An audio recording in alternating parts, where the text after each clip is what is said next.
Good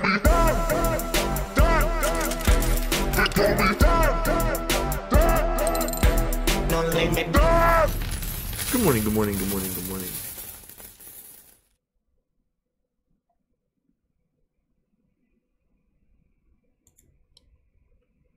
All right, market cap 339 billion, taking some hits. Bitcoin just under 8,400.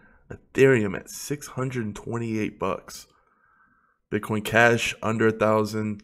Neo slipped all the way down to $73, and EOS, even after the Oliver FUD, hanging around $5.50. You know, we have Google taking down ads. Facebook not going to show ads. No one knows what YouTube's going to do down the line to, you know, try to stop people talking about crypto. You can easily see that's this slippery slope they're trying to corner, right? Because it's a slippery slope when you're basically a monopoly on awareness.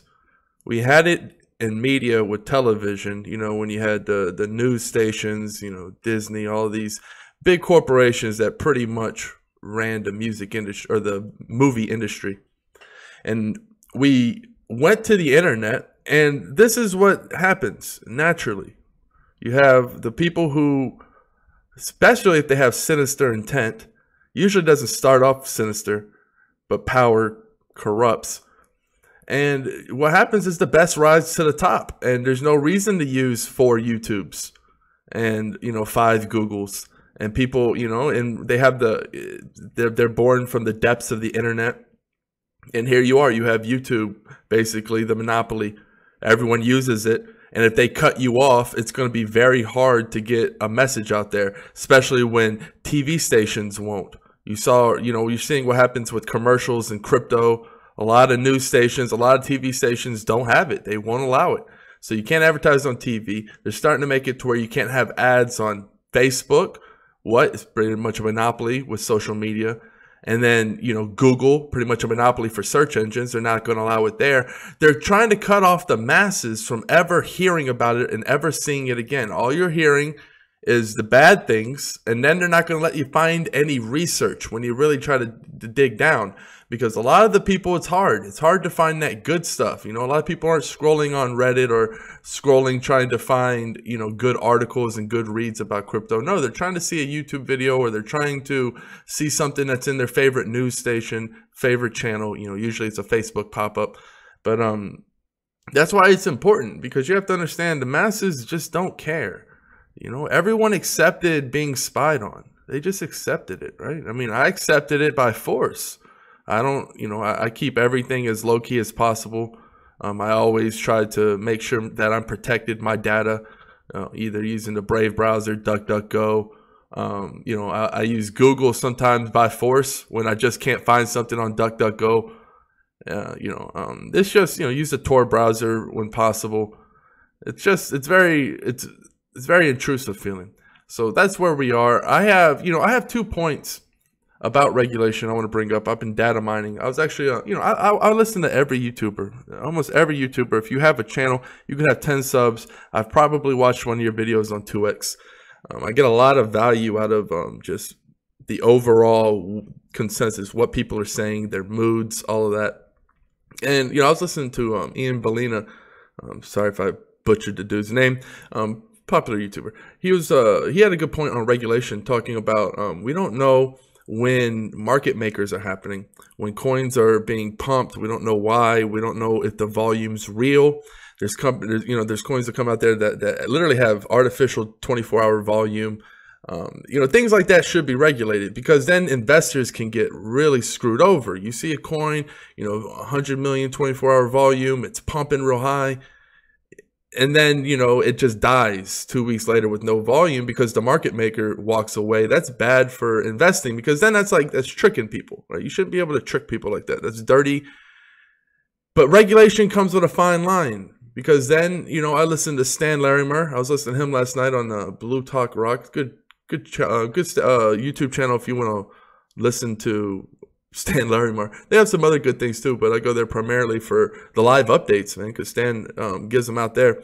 And he was talking about regulation as a blind person. They're saying like the regulators are like blind people touching an elephant. And one of them touches a trunk and they're like, oh, well, it's kind of like a snake. And one touches an ear and it's like, oh, well, it's kind of like a tent.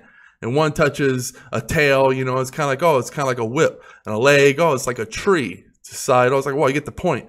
They're looking at crypto very one-sidedly, like, you know, oh, it's you know, they're all security tokens, right? Well, it's like, well, no, there's some utility tokens. You have the government, you know, the different branches, you know, some of them calling it this, it was a commodity, what is this, a currency? They really don't, and that's not just the U.S. government, that's governments all over the world. A lot of them don't know what to classify it as. A lot of them are just touching the trunk. It's like, oh, well, it's all snakes, guys. We're regulating them like all snakes. And a lot of them, that's what it is. A lot of, you know, they saw some of the security tokens like, oh, all security. There's a lot of utility tokens out there. Utility tokens is basically helps you use the platform. That's what a lot of them are. Even on even on Ethereum, a lot of them are utility tokens. Now, there are some security tokens. A lot of those security tokens operate outside the United States. What's going to, and a lot of, you know, countries outside of the United States aren't as stringent on, you know, being an accredited investor and having utility tokens, yada, yada. But, you know, what's going to happen is there's going to be these big security tokens, some utility tokens as well, that are going to be coming through the United States. And that's where you're going to have a lot of big money. And that's when the game is going to be very much rigged, very hard for the small guy to get in. So, yeah, you know, one of the points of last video, what I was talking about, I think a lot of people missed the point. I'm talking about you want to be able to, all right, so when big money takes over, inevitably, because no matter what, if you're having fun on a popular football field, right, and the big kids want to play, they're going to come play, and how can you stop them? How can you stop them? That's what I'm saying. That's what's going to happen. It's going to be tougher in 5 years for people to make money in this crypto. Think about it. Facebook didn't start with big money. He had a best friend that loaned him some money. That's ground floor. That's what I'm talking about, trying to find. Ground floor. Things before they're even things. That's where, I mean, that's where Wall Street can't beat you to that. They're never going to beat you to that. That's the one thing they're like, well, we got to give them that bone because we're not fucking with it. You know, I'm trying to find my can you imagine if Mark Zuckerberg's homeboy went project hopping and he's like, oh, well, this looks cool and that looks cool. I'm going to trade some of my Facebook shares. You know, I'm going to get a little bit of that. I'm going to get a little bit of this. No, man, he stuck true. He was a long-term hodler. Yeah, he got fucked, but then he went to court. He got paid. But the point is, you know, when my videos are going to be boring. I know a lot of people are like, oh, you know, you always talk about the same coins. Well, yeah, I'm not a fucking hypocrite. I do what I preach. I'm a long-term holder for most of my coins. You know, with SIGs, I invested a lot of money 6 months ago before the project was even had an ICO date. Like, you know, these are ground floor projects for me that I'm trying to find. That was the point of the video. Apple didn't have big funding at the beginning. Steve Jobs had to go hustle his ass off. He had to go hustle a bunch of those. I mean, if you watch the movie, he had to do some things. He didn't just start off with all the money. The big money didn't just find him like that. He had to holler and scream, get turned down a lot. You know, I'm trying to find my Apples. I'm trying to find my Facebooks at the very, very beginning. That's what I'm trying to do. You know, that's what I think people misunderstood. It's just like, you can really create some of this universe no matter what. There's no excuses. You can say Wall Street's taking over. Google's doing this. Oh, it's really hard. Crypto's taking a big hit. You know, we're not getting a fair shake at it. And you can just belly up and die. That's an option. That's an easy option. You don't need any help. You don't need any fucking motivation to do that, to go belly up. But I'm talking to the people who are around in 5 years. This isn't about today. This isn't about tomorrow. I'm talking 5 years from now, people who can lay a foundation and change their lives. This is the time where there's a lot of projects, a lot of Facebooks out there, a lot of Mark Z's that need a loan right now, a lot of Steve Jobs that can use a little bit of help right now. If you don't have a little bit of confidence in yourself to go out there, a lot of people don't want to make the leap, and when they do, they hold back. You ever seen a big leap you need to make, and right before you do it, you hold back a little bit, you just stop a little bit, and then you end up fucking up, never actually giving yourself a chance? A lot of people never even give themselves a chance because they hold back. They don't know how to go all in, cut the string, cut the rope that's right there, really take a chance in their lives. That's what life's about. It's not about being safe and secure. Or maybe it is, right? Maybe it's about safe and secure to you. Your life's whatever you want it to be. That's the beauty of it, but not to me.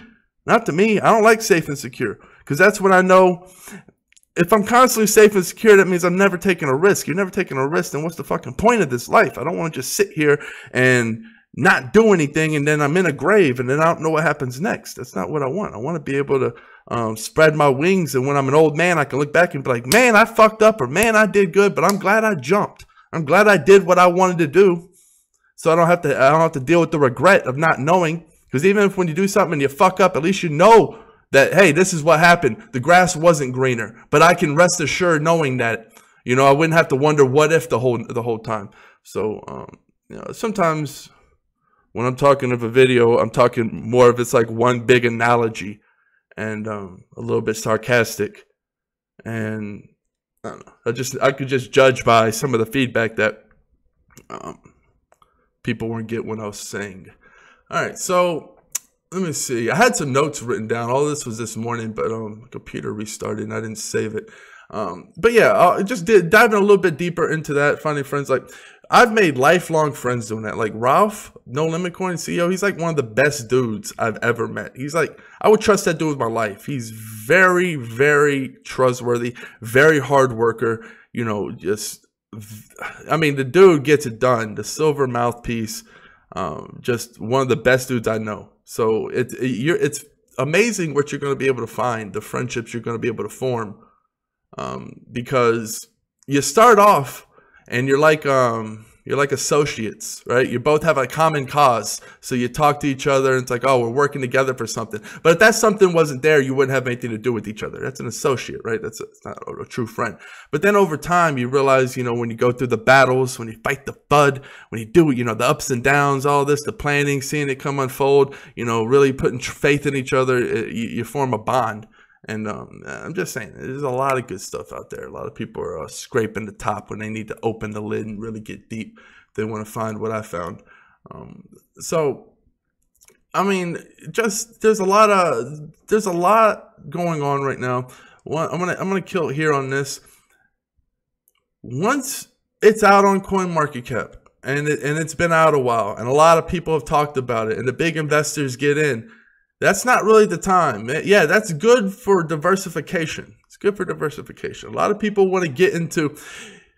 You don't diversify on the way up. I didn't diversify on the way up. I diversified when I made it to preserve. And I'll go into wealth preservation next video. Actually, probably it's funny. One of my newest investors. We talked a little bit about that, and you know, he seemed, you know, he's really fresh, really new. But I'm really glad that he was talking about wealth preservation. It's really huge.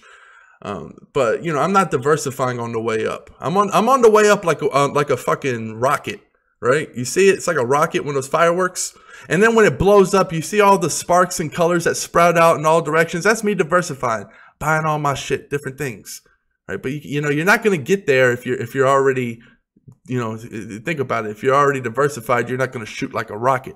Propel yourself, hone the bullets.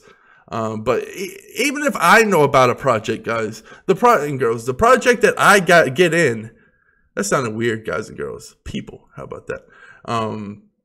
The projects that I get in, if I know about them, there's already a floor. You gotta try to find the projects that like literally no one knows about. And that's fun. Like that's not for everyone. I mean, that's a tedious job. That takes a lot of hunting, and it can be very wasteful. You can come up with nothing, especially nowadays. But I mean, you got to understand, the more people that know about it, if you heard about a coin from a YouTuber, you heard about a coin from a magazine or some famous person, the odds are the floor is pretty high. The floor is pretty high. So just the more people that don't know about it, and don't be afraid to talk to the teams. That's where the money's at. It really is. In an age, that was my biggest beef with stocks. You couldn't just call up the CEOs. It's very tough. This is a game and age where the CEOs actually want to talk to you. They might even come on a YouTube channel, do a Q&A. That's very amazing. So what am I thinking about the market, the floor, and all of this going down? You know, nothing's changed. Dollar cost averaging on the way down, staying committed. That means when things get rocky, not jumping ship. And that's what it is. I'm having a good time. Like, this isn't a stressful time. If it is, then, you know, breathe in, breathe out, get out of your head so much. Make a commitment, make a choice, have a decisive heart, And when you have a decisive heart, you don't say, what if, what if, what if? You say, this is what I picked, and this is what I'm riding with, and I'm constantly critiquing that as I go. So good luck out there. Cheers. Peace.